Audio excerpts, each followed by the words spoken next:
Bom, agora estamos aqui na cozinha do restaurante Montenegro Café Bistrô com o chefe Bruno, que no último programa, no programa do sábado passado, na verdade, nós também fizemos um risoto. Nós não, se diria nós porque eu participei, mas quem fez foi você, né, chefe? Mas uma curiosidade que eu acho muito interessante passar para os telespectadores, para as pessoas que estão em casa, qual que é a diferença de um arroz arbóreo, de um arroz comum, diria um arroz agulhinha, né, Bruno? Para um belo risoto, eu acho que, sempre acho interessante, na realidade, a base do risoto uma das bases, na realidade, é o arroz arbóreo. Uma por quê? Devido à textura, o tamanho que ele fica, a granulosidade dele. Vamos dizer, o aspecto que ele passa no prato, até um certo brilho, né? O resultado final, ele tem muito mais amido do que o arroz agulhinha. Justamente. Agora, existe, claro, a diferença que a gente sempre diz, né? As pessoas usam falam assim, fiz um belo risoto, mas com arroz agulhinha se torna uma galinhada, não diria uma galinhada comum, uma galinhada especial. Então, essa é uma das dificuldades que a gente tem em restaurante. De repente a pessoa está acostumada a fazer um risoto na casa de um parente, ou vai de repente a alguma festa, alguma coisa, e é servido com um arroz agulhinha. Então ele tem uma diferença enorme, fica uma papa, né? A gente pode dizer que fica uma papa, fica muito mole, ele não dá aquela textura final do arbóreo, do carnaroli, né? Que solta o amido e dá toda essa consistência no prato. Toda a cremosidade do prato, né? Então, até foi uma luta nossa no começo, meio que pra gente tentar acertar o ponto, que a gente tá aqui pra agradar o cliente, né? Não adianta a gente impor algo, sendo que não vai agradar o paladar, né? Então a gente chegou no meio termo, deixando somente o final dele mais al dente. Entendi. E olha só que interessante. Eu vou dar uma dica para você que está em casa, quer desenvolver ou gosta de desenvolver um bom risoto. A nossa dica é que você encontre esse risoto de qualidade lá na Empório Del Mundo, com o Renato e os seus atendentes lá. E lá na Empório Del Mundo você encontra tudo aquilo que você gostaria para desenvolver um bom prato, dadas as proporções, é claro, nem tudo se encontra em determinadas lojas, mas lá com certeza você e sua família vão se deleitar muito bem com os insumos que tem lá. Agora é o seguinte, Bruno, você disse que ia fazer um risoto surpresa. Eu também vou te fazer uma surpresa, porque hoje nesse prato que você vai desenvolver, nós vamos degustar um espumante. Tá?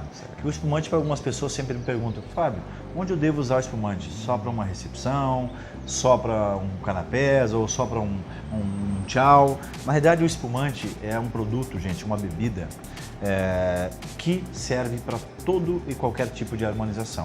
Tanto para um peixe, para uma proteína vermelha, para um risoto, para uma massa, para canapés, para um bate-papo informal, comer com morango, chantilly, enfim. Aí o pensamento vai mais longe. Vai longe. Agora sim, como é um risoto surpresa que você falou, você vai explicar para mim o passo a passo. Nós temos aqui quais os ingredientes para desenvolver esse prato. Então vamos lá, Fábio. A gente tem já a base que a gente já deixa pré-pronta, né? Ele tá bem al dente, tá bem firme ainda o grão, né? Uhum. Então a gente vai trabalhar hoje esse risoto. O pessoal tem o costume, a grande maioria, de trabalhar ou com brodo ou com fundo de legumes, deixa aquela aparência mais clara no risoto, né? Certo. Aí hoje a gente vai trabalhar com fundo de carne. Com fundo de carne mesmo. Olha só que interessante. É mais escuro, né? É extraído no processo que a gente faz, do molho roti, vamos dizer, né? É um clássico molho roti. Clássico molho roti. Então você vai ver uma coisa interessante nesse risoto, o contraste do risoto. Ele vai estar mais pegadinho um pouco, mais forte um pouco com a suavidade da carne do cordeiro. Entendi. Então você vai ver que vai dar um contraste bem legal. E além disso aí, pra gente finalizar o risoto, entra com creme de leite, um requeijão bem cremoso, de qualidade. Certo. Né? Corrige no sal, finalização com parmesão. Agora deixa eu te fazer uma pergunta sobre essa proteína, sobre esse belo carré de cordeiro. Tanto é aí de casa, você pode ver que ele está um pouquinho mais grosso. Ele diria uma proteína um pouquinho maior para dar uma apresentação melhor no prato. Qual que é o ideal? Qual que é não diria a temperatura? Qual que é o modo ideal de servir um belo cordeiro? Ele mal passado, bem passado? Porque também é um problema que existe em alguns restaurantes. Para preservar a qualidade da carne, a textura, a maciez, tudo, né, relacionado a um bom prato, né, o correto seria, né, a apresentação correta é ao ponto, pouquinha coisa para baixo, para você ter aquela suculência da carne, né? Deveria um ponto menos. Pouquinha coisa abaixo, né? Também não muito mal passado, né? Mas é uma carne que eu principalmente eu gosto de servir para as pessoas que apreciam assim o carneiro, né? O cordeiro. Pouquinha coisa para baixo, né? A gente vai entrar com ele na nossa grelha ali, né? Vamos marcar ele, a gente vai conseguir calibrar ele totalmente na grelha. Entendi. E ao final você vai ver que apresentação, que textura e que sabor que a gente vai conseguir manter nessa carne. Entendi. Agora é interessante o seguinte também, né, Bruno? Por exemplo, aqui você vai utilizar a grelha para desenvolver essa proteína. As pessoas que em casa não tem uma grelha, um broiler, no caso como o seu, ele pode também desenvolver na frigideira tranquilamente. Tranquilamente, sem problema nenhum. O único cuidado que tem que ter, de repente, é um fiozinho de azeite. De azeite, óleo. calibrar a chama do fogão também, se estiver mais grossa a carne, né? Dá uma tampadinha na frigideira, mas tranquilo. Vamos pensar aqui então casa. nas pessoas que estão em casa nos assistindo, que tem a frigideira, não tem o broiler, não tem todo esse preparo de cozinha, diria, industrial que você tem. Quantos minutos você acha que o nosso telespectador teria que preparar esse cordeiro em casa, de cada lado na frigideira, diria? Em um fogo médio, Fábio, porque eu indico trabalhar com fogo médio, né? Para até dar uma certa cozida no interior da carne. Então, é uma carne que tem osso, né? Então tem que requer um certo cuidado. Eu diria que 4 minutos, você pode deixar 2 minutos tampado de cada lado da frigideira e depois 2 para ela terminar de selar. Entendi. Tranquilamente. Para chegar num ponto ideal e você tem essa textura e essa suculência interna da carne. Perfeito. Legal, interessante isso, até porque eu estou vendo aqui que você tem algumas ervas aqui, alguns condimentos, alguns enfeites aqui, e é muito interessante eu lembrar você sobre esses produtos. Nós temos aqui hortelã, alecrim, uma pimenta rosa. E alguns outros segredinhos. É interessante. Ó, nem tudo o chefe vai apresentar para você. Até uma curiosidade só te interrompendo, desculpa. No preparo dele, principalmente o cuidado especial que nós temos com o cordeiro aqui no restaurante, né? Temos o Bernardo, que é nosso grelhardin, que é o responsável por toda a carne aqui do restaurante, né? E nesse caso aqui a gente faz uma seleção de temperos, de ervas, de insumos de extrema qualidade para dar o resultado final na... Você sabe que é interessante isso você comentar, porque eu e a Ivy no bloco anterior, nós estávamos abrindo o programa, estava falando da diferença que nós fazemos na nossa casa, que é pegar um belo carré, jogar um salzinho, talvez uma pimentinha no máximo, levar a grelha ou a frigideira. Aqui vocês fazem um marinado com essa seleção de ervas, na realidade que é segredo, né? Não podemos falar, infelizmente. Não, né? Mas eu vou tentar conseguir para vocês, mas eu acho que é difícil. Mas enfim, e aí você prepara, deixa ele marinando para dar essa suculência.